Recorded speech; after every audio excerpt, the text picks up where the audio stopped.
Was late home from school. Never mind. He did wash up and brush his hair. By the way, Chuck, folks mother downtown.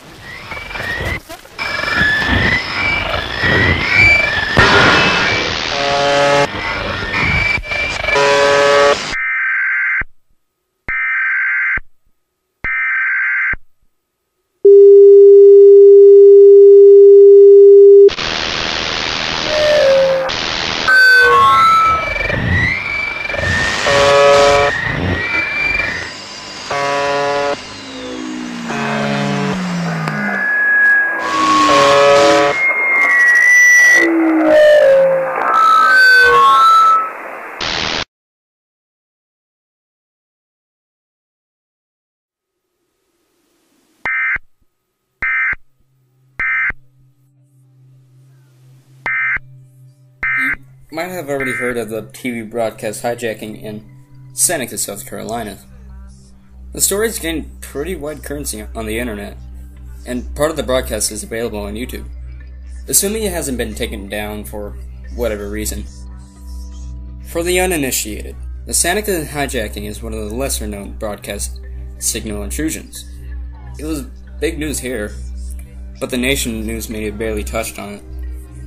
Anyway, I've decided to jot down my impressions of the whole thing, even though other eyewitnesses have already described it more eloquently than I could. I was home on winter break when it happened, making chemistry flashcards in front of the TV. No one else was around.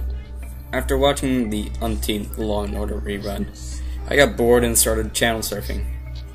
A couple minutes later, I stumbled onto this shitty public access channel page, where, bizarrely enough, my old high school Latin teacher was reciting a poem while wearing this dorky three-cornered hat. I watched for a few minutes and had a good laugh. I remembered him as a pretty serious guy, not the sort of person who'd embarrass himself in public like this, when suddenly there was a staticky crackle, and then the screen cut to this multicolored test pattern. Before I had time to change the channel, there's another crackle, and this weird cartoon shows up on screen. The animation style was detailed, but kinda jiggly and rough. It reminded me of one of those anti-drug PSAs. Anyway, it seemed normal enough at first. An ordinary-looking middle-class family eating breakfast together around a kitchen table. There was a mom with an old-fashioned hairdo, a dad, two cherub-faced kids, a boy and a girl. All very normal Rockwell. The family is making banal small talk. The dad complains about his day at the office. The kids prattle about soccer practice, and so on. Gradually, though, the scene starts to get slightly sinister. The green light is seeping through the open window, and the family starts to get an acquired, jaundiced, unhealthy look. The skin changes color and their eyeballs become sunken. In the background, a droning radio broadcast slowly becomes perceptible. The announcer gives the date as November 15th, 2017, and starts to go on about some strange crisis. You can barely hear what he's saying. He says something about a green light, melting flesh, mutations, strange shapes emerging from the sea, again and again. The phrase, "Report to the nearest shelter immediately," is audible. Still, the family keeps eating breakfast as if nothing was happening. And here's where it starts to get really macabre. The family finishes eating breakfast. The mom loads the kids into a minivan. By now they look really unhealthy. Their bodies are skeletally thin. The whites of their eyes are sickly yellowish color, and their hair is disheveled. The car drives through a landscape bathed in the green glow from before. Strange shapes bob in and out of the screen, and all the buildings that the car passes look weathered and deserted. Finally, the car stops at a playground and the mom drops off the kids before driving away. There are large, odd-colored rocks all over the ground, and moaning can be heard in the distance. The kids hang mirthlessly on the monkey bars for a while.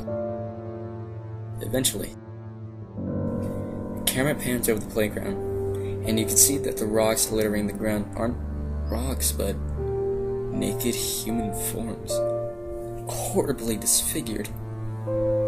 They seem to be either growing into or from the ground. I can't say which, and they're all very much alive. Behind the monkey bars, a tree can be seen with a human face growing from the trunk. Its features are withered and contorted in agony. The scene suddenly shifts to a white-collar office where the children's father is stooped over a desktop, typing away.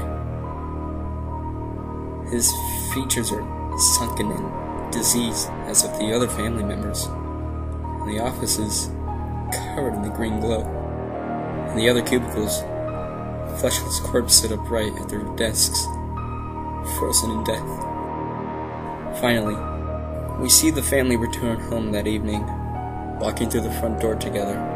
Their skin is no longer simply jaundiced, but actually melting off, dripping from their outstretched arms and running down their faces in drops, as they are literally falling to pieces. The family sits down in the dining room and begins wordlessly to eat dinner.